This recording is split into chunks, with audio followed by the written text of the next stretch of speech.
event happening right now in the Dow Rush Week, and Nate is there representing us. So that's pretty cool. Maybe we'll have some new people for the meeting later. And today, I have a question that has been inspiring me a lot because I'm reading this book called Stealing Fire. And it talks about this altered states of consciousness that highly achieving people have and pursue, and the most creative ideas they can come up with when they are in this altered states, and all of the ways you can achieve that.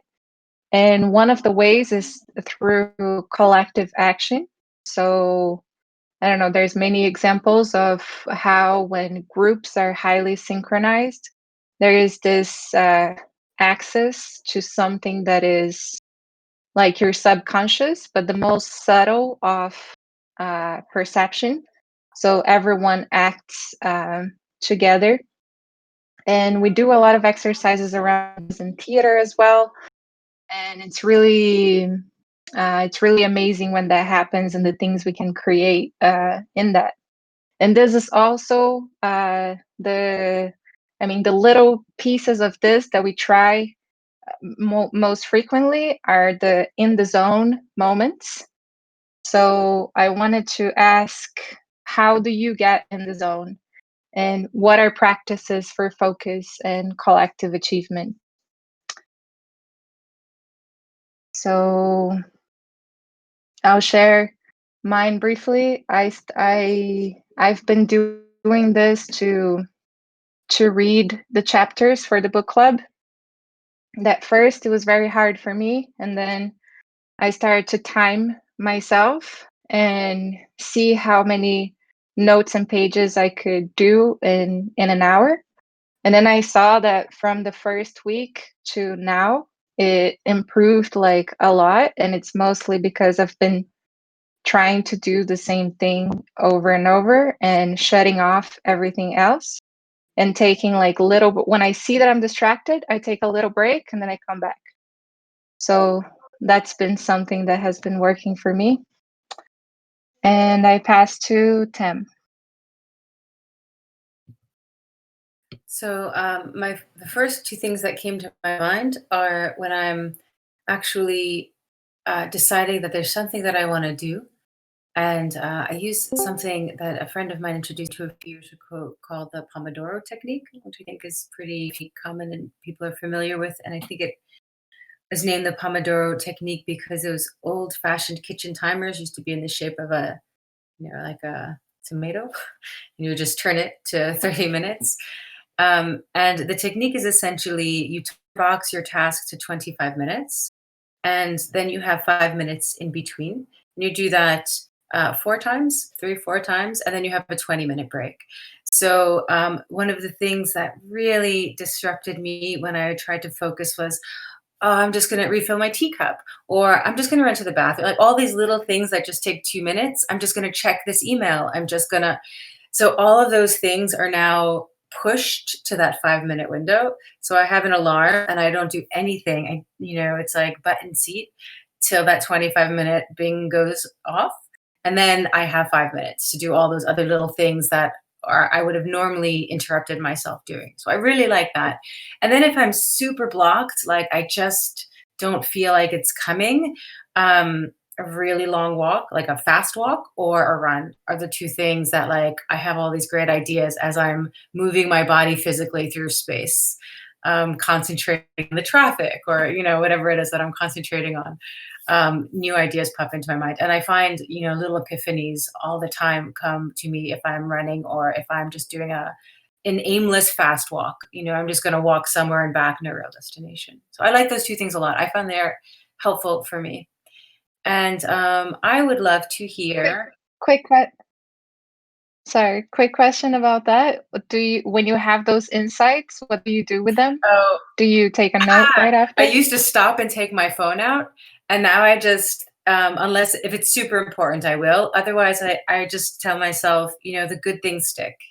The important things stick. Trust my brain, trust myself. If it's important, it'll come back to me when I need it. But occasionally I get a little OCD and I'm like, I'm going to write that down right now. And I stop and take my phone out and jot it down in Evernote or something. Yeah. I would love to hear, Juan Carlos, what you do. I like making breathing exercises. I like when I'm altered, I close my eyes and try to like relax and take deep breaths. And also, I like to do the Ho'oponopono practice like every day, and especially when I am having like bad thoughts, like thoughts that make me feel bad or something. I think that when you have bad thoughts, then the next thought that comes, it's also a bad one. It's like a negative one. So I like to like cut the chain of bad thoughts with an Ho'oponopono. And when I am like sad or something, I do that, and I say to myself, the next things that I will think are gonna be positive, because this is like the way that I change my mindset. And sometimes that works. I would like to pass to Griff.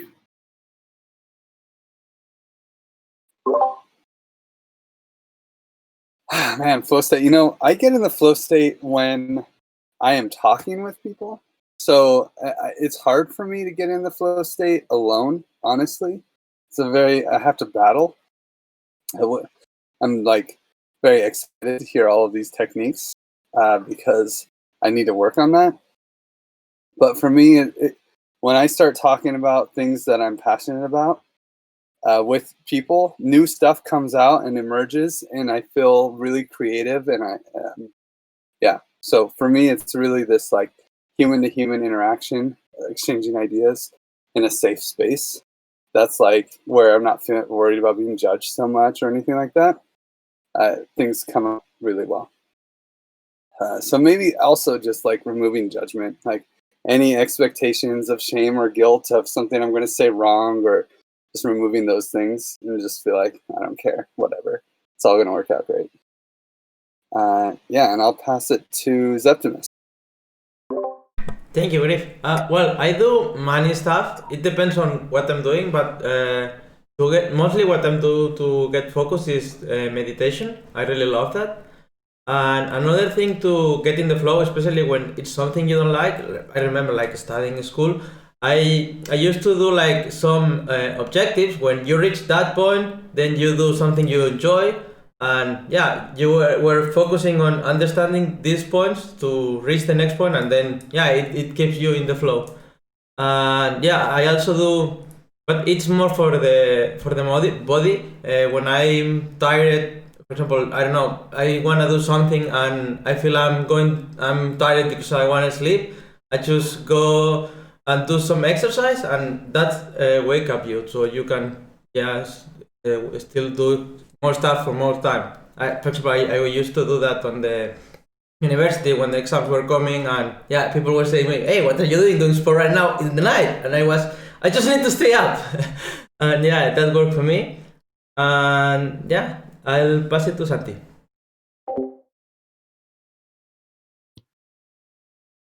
Well, I experience flow when I isolate from absolutely everything.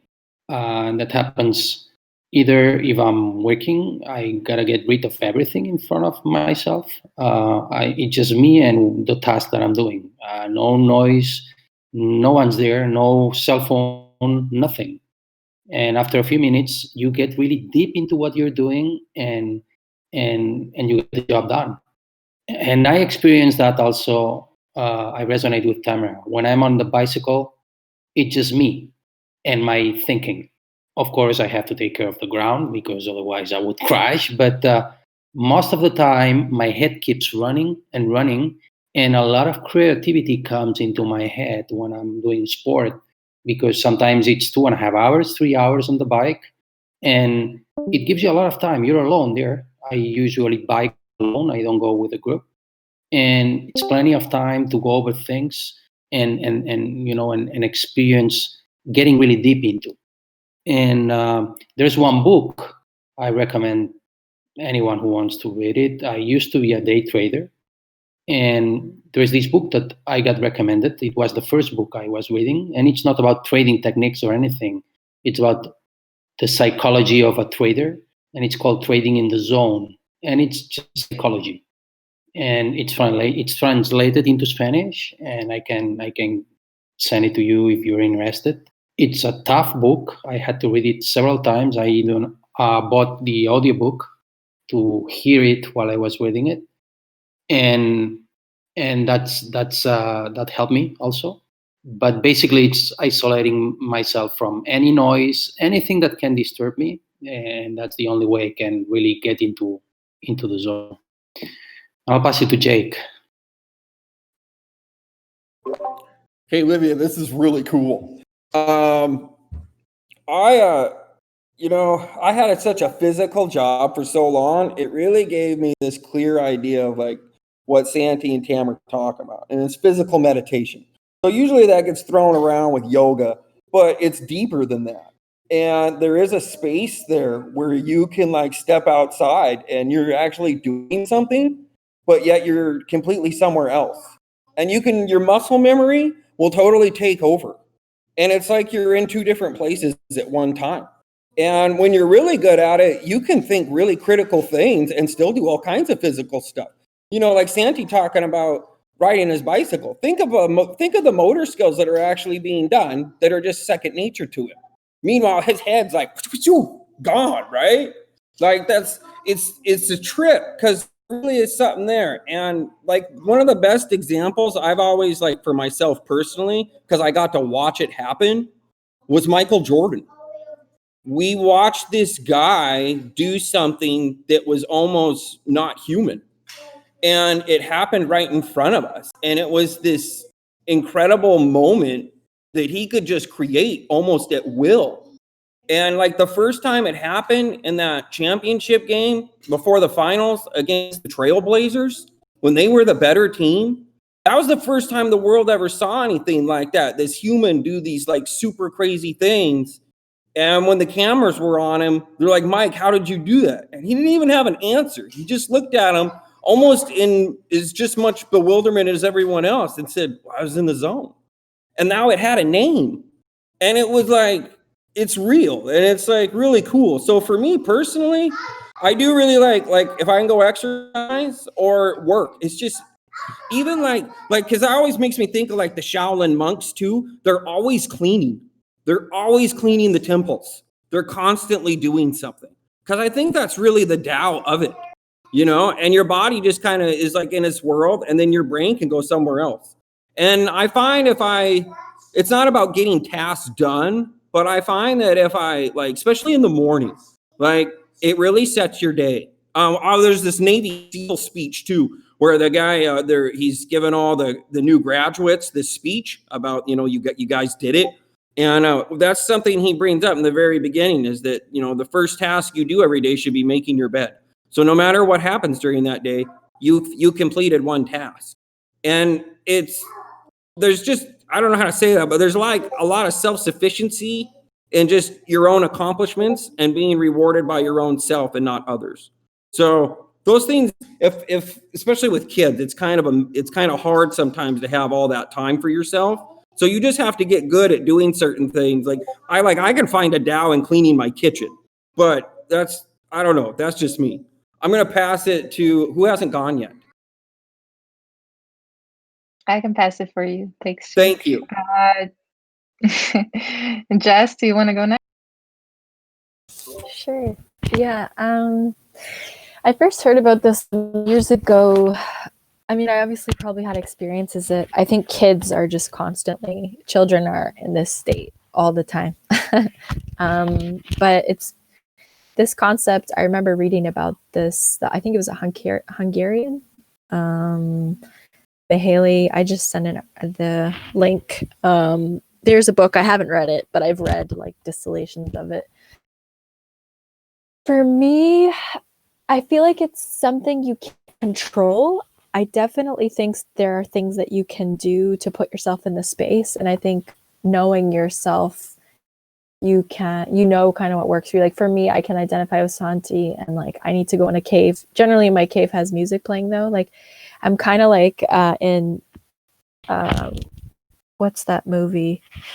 Something About Mary, like the brother, when he's like, Franks and beans, like I need to put on a headset. I used to work in a newsroom, and there was just like things happening around me and police scanners and all this. And for some reason, when I need to put my earplugs in. Sometimes I put my earplugs in, like, or my headphones, and I won't even play anything, but something about my ears, just having like the block helps me to like go into my zone. But I mean, yeah, there's many practices that I do to try to like align to that state, like yoga, meditation. But I find for me, like, I guess one of the activities is cooking. But I find it easiest to get into the state where I'm completely focused on the task. And yeah, what else? I definitely feel like spaciousness mentally, and like my physical space being kind of organized as a reflection of my mental space is helpful. And yeah, I think part of it too is what Jake was saying, like this intrinsic motivation or validation, having this internal validation come from within, or like knowing that your being has value and not what you're doing. And it's not like you sit there and you mentally tell yourself these things and it clicks that you're able to get in that state. These for me are just observations, I guess, and noticing. And then I think too, like, just as much as what practices are helpful to get in that state, I think it's also identifying what is not helpful. And I've been in the last few weeks looking at that as well, as like, I think Jake mentioned too, like having some kind of like expectation, like I think it's like other people's expectations on me really, or like feeling like responsible to meet somebody's expectations is a way to maybe take responsibility for that. So yeah, I think it's just so many things that go into this magical recipe. And I think a lot of us are conditioned to not operate in our own flow. So I think it's how to like reprogram or peel off the layers of feeling like you have to do something other than your own, be in your own flow and like create what you want to create when you want to create it. And I think most people, especially in projects, have not really ever experienced that kind of freedom. So hopefully we can find it here together. And I will pass to Dan. Hola. Hey, guys. Okay, this is interesting. I think I figured out what the question was. So basically, I will say, like, in my case, it is the space between chaos and calmness. So switching between those two states makes me go into the flow faster. So it can be like, I don't know, it can be activated by music, it can be activated by an activity like you were mentioning, like walking or moving. I mean, the cooking is fantastic. Yes, for example, I love cooking. Like when I'm cooking, my mind just clears out. But my favorite one was like doing theater. I used to do theater when I was very, very young. So I started Pirandellian theater. So Pirandello is this amazing Italian guy that brought about the Seiji personaggi in cerca d'autore, which is, all the characters were looking for the author, basically. So there were so many particular interactions between the characters and the author and the audience. And the guy that was cleaning the space was saying, why didn't you brought me down as the prince instead of, and stuff like that. So what I did, and I was like 11 to 15 years old when I was doing this kinds of stuff. So I was kind of very young. And what I did was like, I invented my own flow around this, my own logic around this thing. So I used to go out into the street every day. My goal was to meet one specific new person and kind of understand what was inside that person. And that logic of diving into different people every different day it's basically something I come back because that convoluted space of different personas and different aspects and this maelstrom of humanity is basically the kind of space I go back to feel in that discord, in that chaos. And from there, I go back into the calmness somehow and I find my state. So the other side of the thing was basically a practice in lucid dreaming. So the whole thing about this kind of meditation was like first you were like entering the logic of turning off your speech or turning off your sight or some different aspects of this kind of the senses. And eventually, when you go into dreaming, you had a small space with nothing in it, and you started building in that. You create your room and everything there, and at some point you create a window, and from that window, you can see all sorts of possibilities, and then you start building and building and building.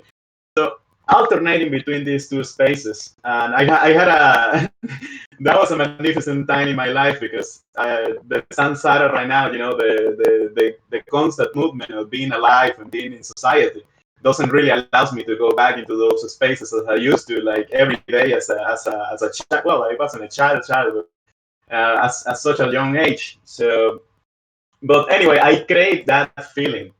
And actually, one of my favorite memories is a memory of a car crash because I had absolutely no control. So that is my perfect example of being in the middle of chaos and calmness because I had no control and I was completely free and I owe nobody anything.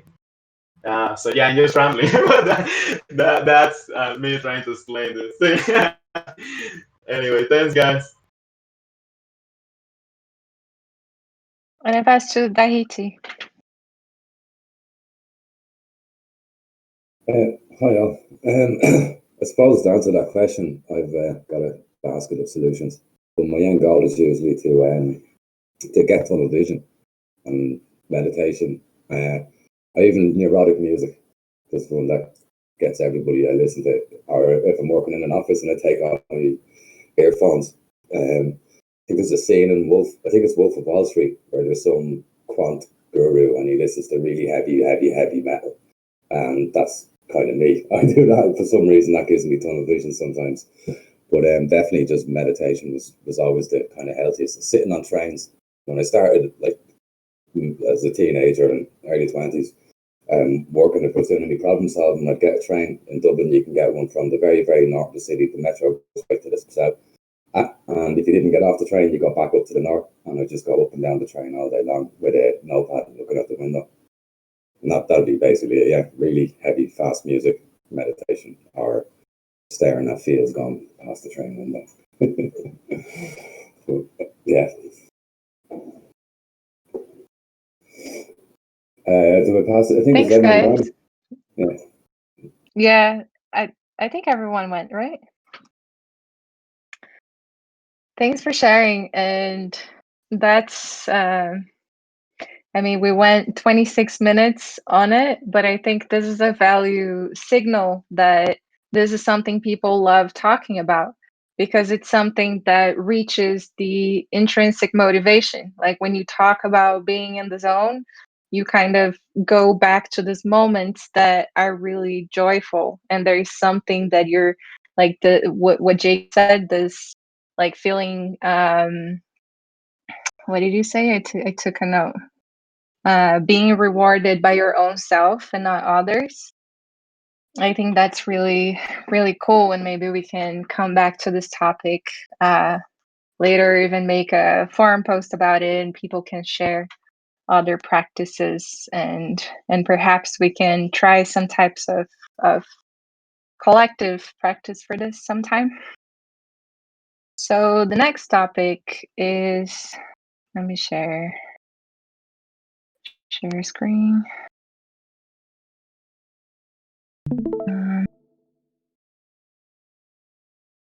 Next topic is the code of conduct, that we had a hack session on it last week, and a lot of improvement was made, but there is still so much to go.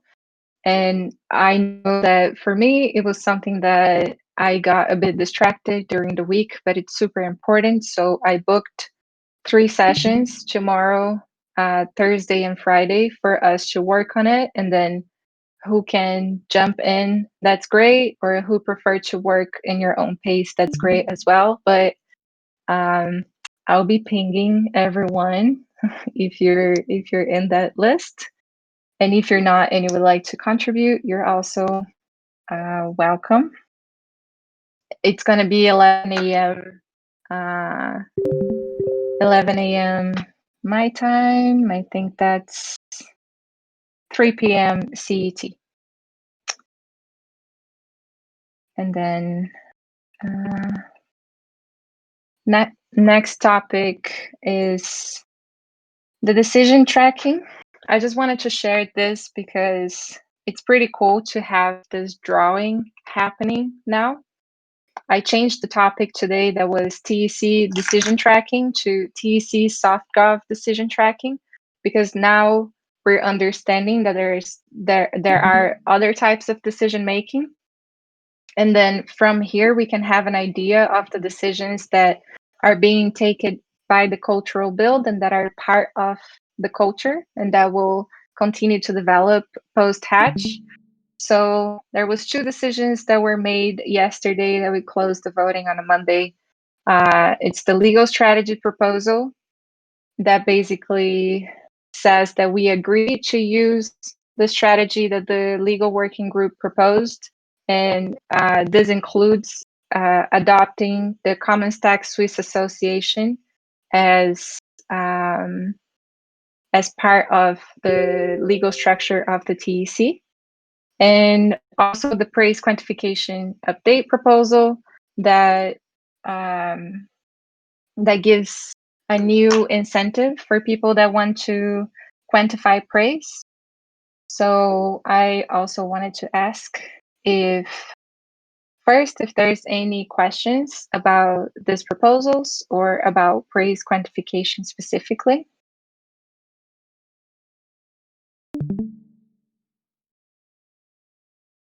No, don't see many heads, but the ones I'm seeing are saying no. So another thing I just wanted to get a round of answers is that now we're trying to diversify who are the Paraise quantifiers. It started with Griff and I, and then it moved to Santi and Zactimus that did the first ones that I wasn't present, and then Juan Carlos did the last one. I think maybe Tam was also there. And I wanted to ask if you would like to also be a Paraise quantifier, and if you would like to be called in the next time that we are inviting someone to quantify Paraise. So this is going to be done by the people that have a high impact hour score. They are, let's say, legitimate to be a Paraise quantifier. So I just wanted to get a signal of like, yes, no. I mean, half of this call already did that, but for the ones who didn't, would you like to participate in the Paraise quantification or not? Personally, for myself, I'd like to contribute, but I couldn't guarantee that I would be able to, which is why I'm not saying anything. Yeah, we mightn't see me for another 2 weeks because of busy with personal stuff. So that would be my own issue with dedicating to that, because that has to be done at the end of the month. Am I right? On a specific day, at a specific time, and if I dedicated to myself to it, then I'd have to be there at that day at that time. Yeah. No, I'm just asking this as a signal for like, oh, if I know that you would like likely be available, then I would put your name here, and then next time that we don't have someone to quantify already, then we would go like, hey, Daiti, would you like to do that? And you could say no in the spot too. On the spot. Well, I've seen. I haven't done it. I've seen the notices going up of it being done. of the month. But yeah, you put me down that I would be interested. You know, hopefully soon. Then I'll be having more free time as well. Awesome. Thank you. What about did Den and Jake and Jess? I'm happy to help I don't think if you. I can.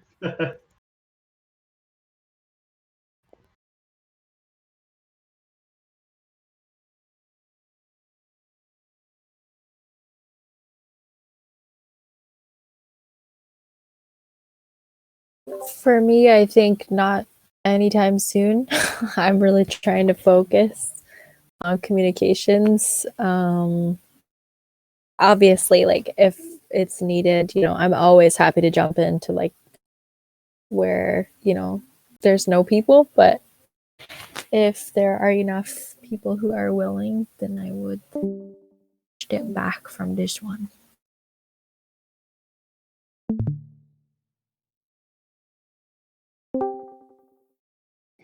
Okay, cool. So I'll move to the next topic. And anyone, and if you're watching also, if you have high impact hour score and you just want to quantify Paraise, see how it works, talk to us.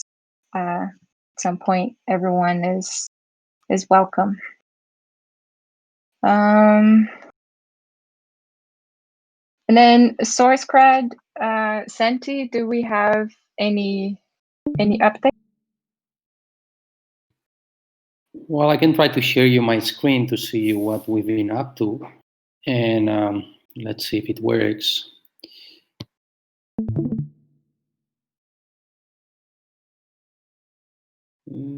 Share screen.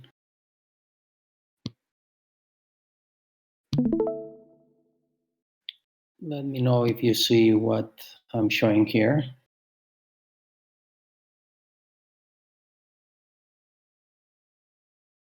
Do I see my screen? Still loading for me. Oh, now it's Slow it.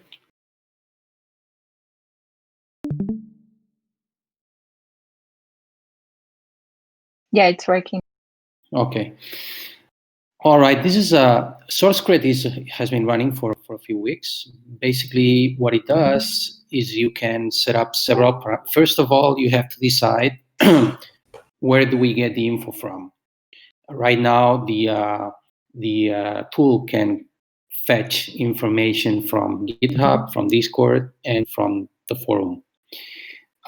We've been all of the ones that have been involved in Sourcecred and people that has been knocking on my door and that have gone through all the issues that OneHive run in the past are quite concerned about Discord.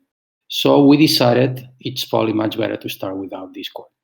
So what we did was just focus on GitHub and the forum, and we started getting information from there with the parameters that are set on the tool just from default. And out of those parameters, this is what we've got. If you check, and this is my local machine, I cannot give you any link for this.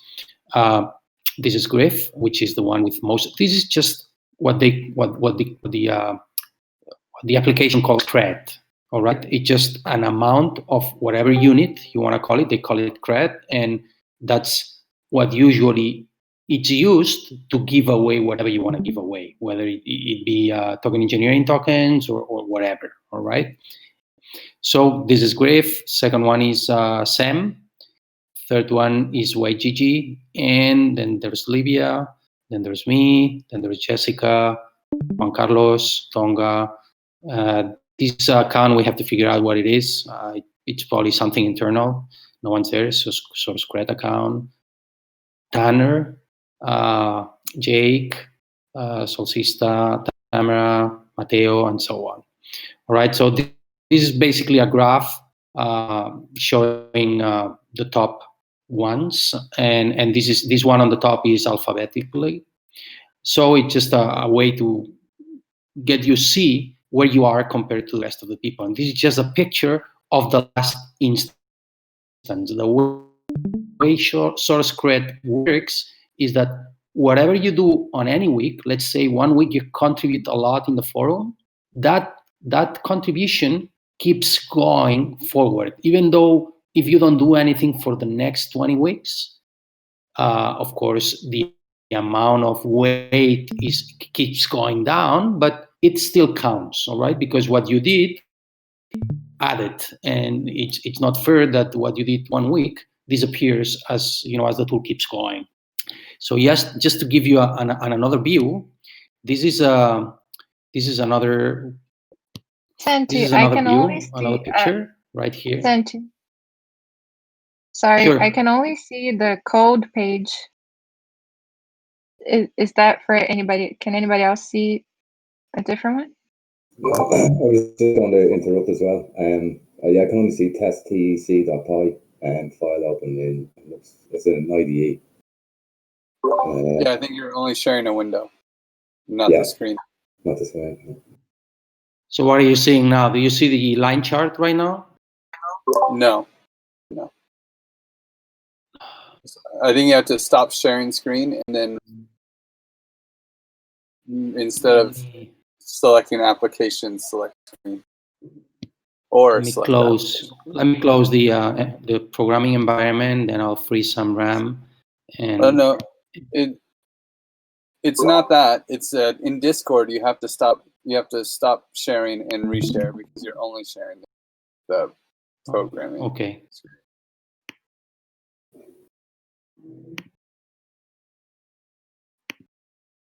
It seems like I have to get out of. I have to. Hold on. Let me get out and get in real quick.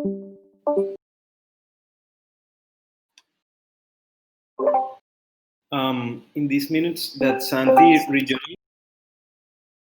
Sorry, Santi. Yeah, I'm here again. I just wanted to really recommend the article that Mateo posted. It's very related to what we're doing in Softgov and in the TEC in general about impartial neutrality. So it's really good and it's a very good article. So I just would like to pin it. Okay, definitely I will read it. Do you guys see my screen right now? Looks great.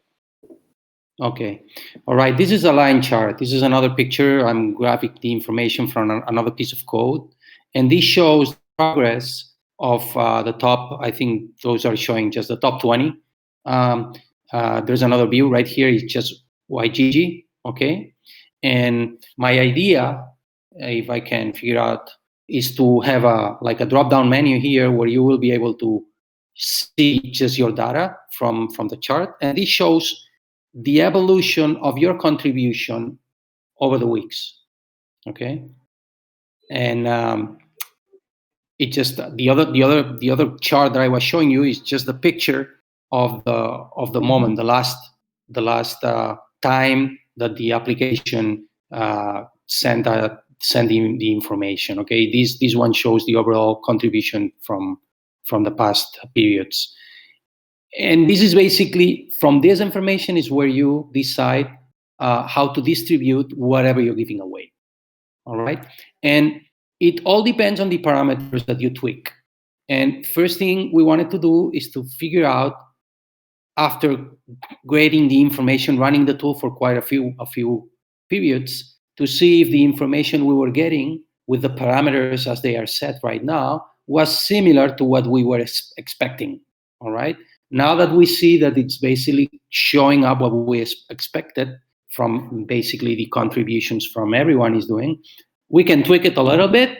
We can leave it as it is. We can vote, of course, and we can just launch it whenever we want. We, of course, have to decide what are the compensation that we want to give. If it's hours, if it's, of course, we have to wait until the DAO is running, and probably launch some voting to decide what's the reward that we're going to give for this kind of contribution, if it's going to be weekly, if it's going to be whatever, as other DAOs do, like OneHive. But the tool is ready. and we can try to run some testing, changing some parameters, and see the outcome and decide if we want to change them really or keep them as they are. There's a lot of things that you can do. It's a beast. So we decided just launch it on a easygoing way, and from there, once it's running, we can do slight small changes, show the outcome, and then decide voting if we want to implement them or not.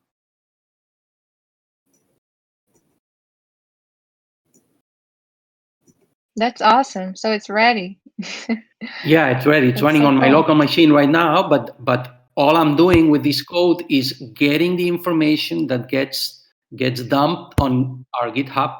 I think it's every 6 hours. So this is just for the purposes of analyzing the data. The beast is working. It's been working for a few weeks, and it's dumping information every 6 hours. So does this provide us context towards like things like reputation and contributions? It's just contributions. It's not showing. I basically, the way Sourcecred works is that weights the last period. I think that weights 80%. I have to check on the parameters, and the rest of the periods weight at 20%. So if someone is getting a nice amount on the last period, that can be either because that period he was doing a lot of contribution, or because the previous periods he's been contributing quite a lot. So it's a way of measuring reputation too, okay? Because even though you may be out on vacation for a week and the last period you're not contributing at all because you're not showing up, if you've been doing it on the previous weeks, like if we check YGG here, he started contributing initially, and that he was setting he was quite involved in GitHub. Then, but this week that he was working again, he's not starting from zero. He's it accumulates over the time. So yeah, in a way you can measure it as reputation in a way, but if you end up contributing slowly, you're gonna lose most of that reputation, which is not really reputation, it's contribution, because it doesn't have anything to do with your reputation. The thing is that contributions on GitHub and on the forum are some way from people that's really engaged in the project. Okay, we figure out that in Discord there can be people who comes in, stays there for a couple of weeks and leaves, and we really don't want to give any rewards to someone who just shows up for a week and leaves after that, even though they may have a good contribution. But I mean, for a couple of meetings or 1 week, it doesn't have much sense to give some reward to someone. Although the tool can be used with that option, and we can decide if we want as a DAO to set it up. But most of the problems that OneHive run into, if not all of them, were coming from Discord. So I guess the next question would be, how do we want to reward what is being tracked by Sourcecred? Right. And how are we going to integrate that with Paraise, right? Right. My personal opinion is that I would start small. Whatever we decide to reward, I don't know what we can reward. Of course, tokens could be one thing, whatever.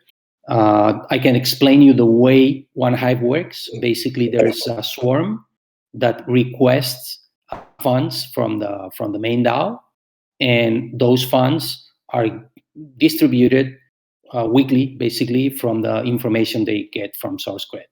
Okay, once they run out of funds, because it's been a few weeks, they do another proposal requesting for additional ones.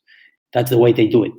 I would love to keep impact hours, Paraise impact hours. I would love to have both of them. I think what we get from the Paraise system cannot be managed from an automatic thing like this.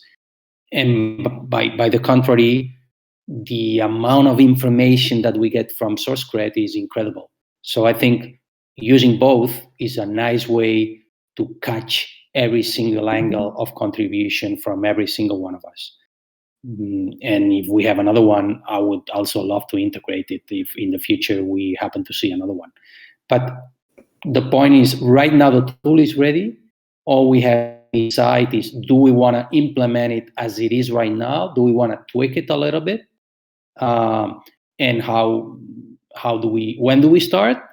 We can even start making public all this information as soon as I can manage it and publish it, and not give away anything, just to get to see how people is contributing. Just that information it's already adding from my point of view, and then decide how do we wanna praise all this information that we are getting from Sourcecred.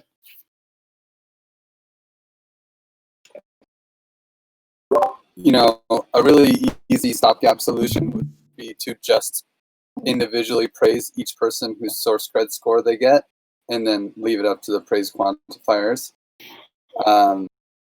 Another option would be to just select, say, 10% of the token of the impact hours that are given this round go to Sourcecred, and just divvy it out that way. I think either of those two would be simple and fast and low risk.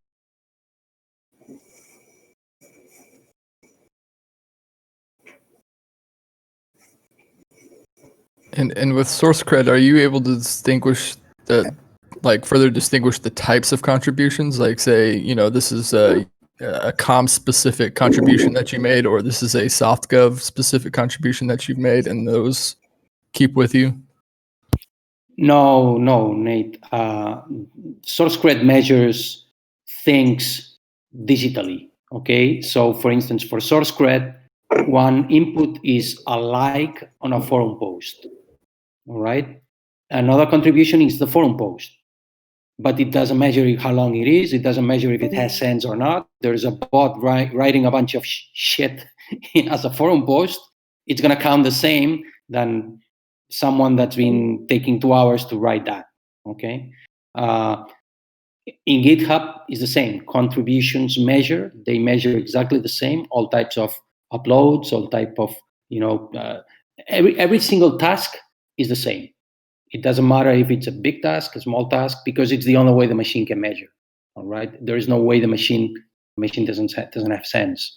So it cannot measure if it's good or not. It just measures it's there or it's not. And if it's there, I just add it. And if it's not there, I just don't add it. It's the way it works. That's why I'm mentioning that praise quantification has to keep going, because it balances. All right. If there's some some malfunction on the algorithm from Sourcecred, which will be maybe in the future, we still have praise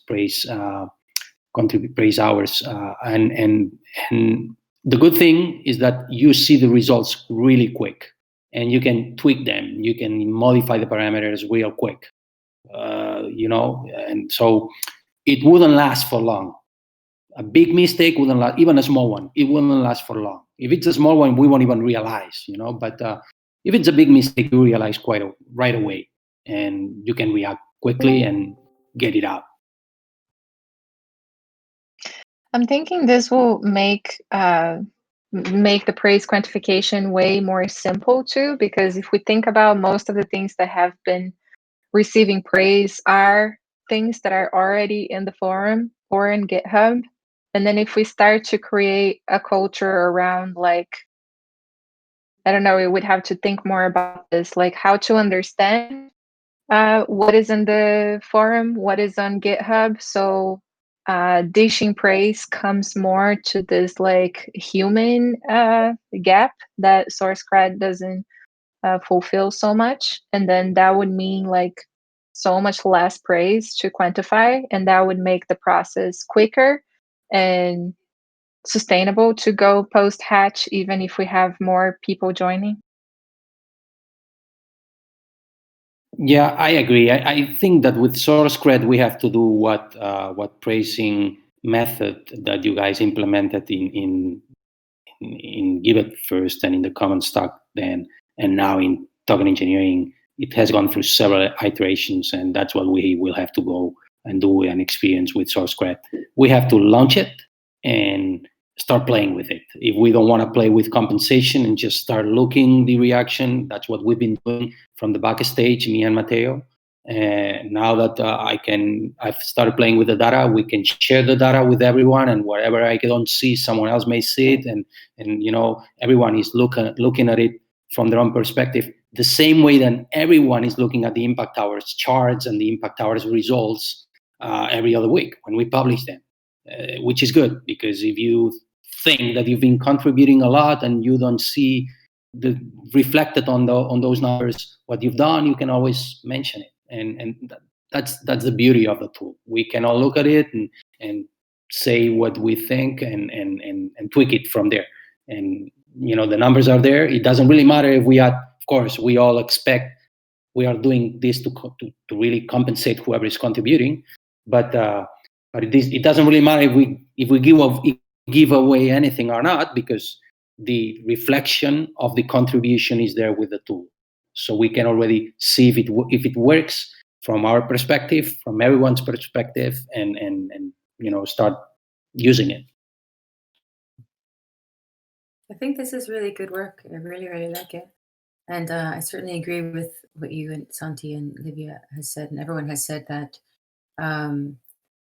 there's the quantity, which sort of Sourcecred measures, and then there's the quality, which the person-to-person praise dishing measures. And it's really important to distinguish between the two and keep the person-to-person, the community member to community member intimacy with a higher weight, a higher value than perhaps the number of posts or number of issues or number of comments on Discord. And I like the idea of starting in a launch and learn fashion.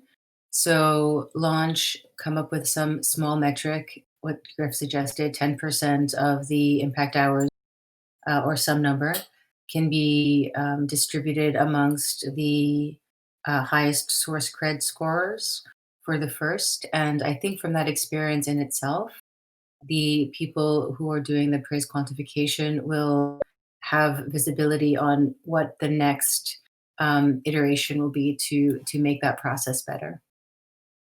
So I think it's really, really great that we have this now. I like it a lot.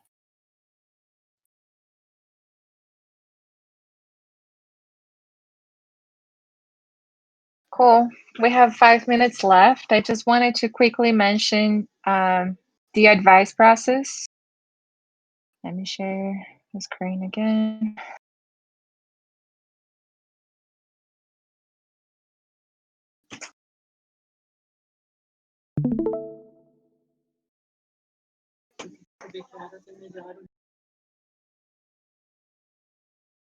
Just a second.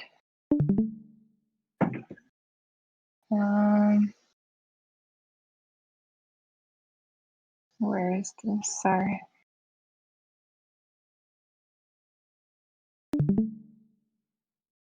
Can you see the advice process? Yes. Yeah. Cool. I just wanted to explain this post really quick because I know it's a lot to read all of this posts.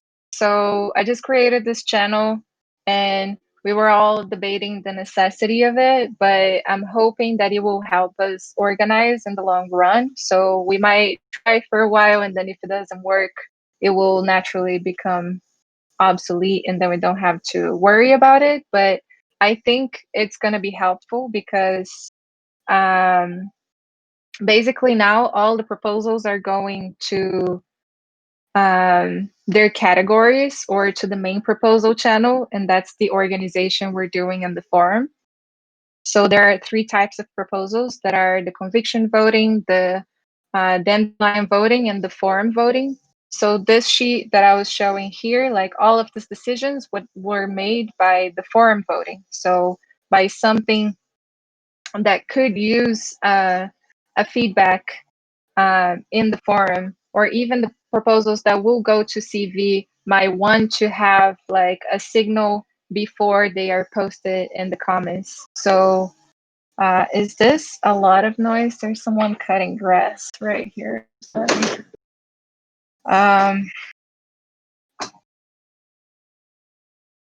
So, okay, really quick. The idea is that people will post their proposals here and ask and ask themselves who is the people going to be affected by this proposal, and who are the people that might understand a lot about this proposal. So they will post this here, and people will see when they come to the forum that there is something in the advice section. Oops. Yeah, this is still messy. So there's something in the advice section, and they're like, oh, this proposal needs some feedback. So they can come to it, they can give their feedback, and then after, when the proposal is more clean and the feedback is integrated, it can go to the voting section in an easy, clean way. This was a bit of a convoluted explanation, but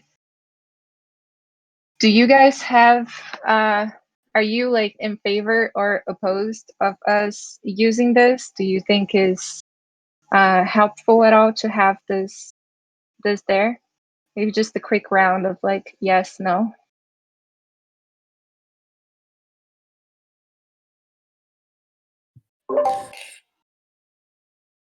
I think it's really. Go ahead. Sorry. Yeah, I think it's great because everything goes better when advised. And what we see here in the community, every time that we give an idea, there's feedback around it that it makes it better. So I think to have an advice process is very, very, very important.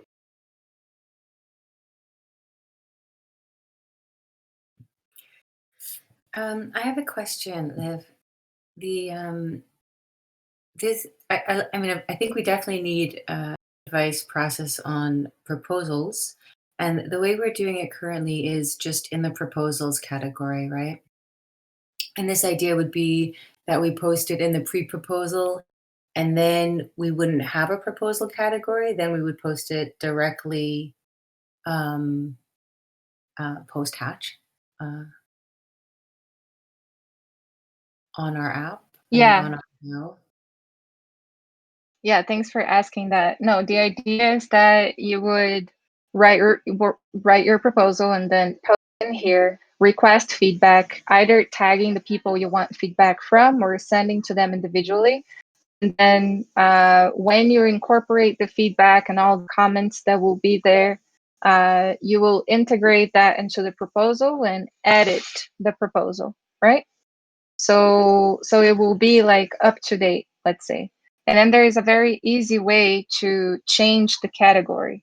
So when you click here in this pencil, you can come here to the proposals category and then change to forum voting or to conviction voting. And then everything goes with it. Like you don't lose anything from this body. It all goes to the other category.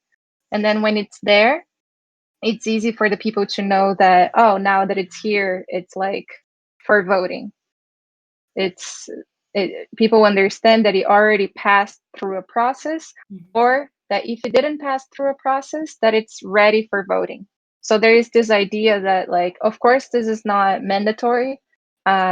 People can only do that if they feel the necessity for it. Like if you have a proposal and you think, no, I talked to a lot of people already, I thought this through, I think it's ready for voting, then you can post directly in the voting category, and then people know that that's like ready for voting, and you can add the polling in there. So it's very easy to get to it. Can you give me like what are the examples of proposals that would go through this process? I think maybe I'm confusing it with like project proposals specifically. Yeah. We're a little bit late to the book club, but I'll do this quick. So the proposal that Griff submitted, for example, with where is it? Okay. I put it I see where. Okay, just one sec. Okay, the proposal. Oh my god. Why? Because we're late. I'm getting so messy. Okay. Here, foreign voting. I There's totally infinite noise. Okay, so you see I changed this proposals to this category, and then it's so easy that there was this 2 proposals to vote, and that's it this Monday. So you click here in Paraise quantification. Yes. You see that first it passed through an advice process. So Griff was asking everyone to give an opinion into it. But then there was not much feedback. And then he posted a vote under. But then the vote got down there. And then if we use the process, the vote would be here and the most updated proposal would be on top.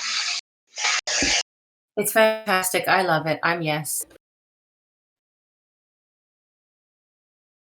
Okay. Sorry. Thanks, everyone. We're super late. Do you have... It's something we can cover again later time. We can do book club. Okay, let's move to the book club. Thank you. Sorry for my confusion. I'll explain this better soon. And thanks everyone for joining the call. And welcome, James. I can talk to you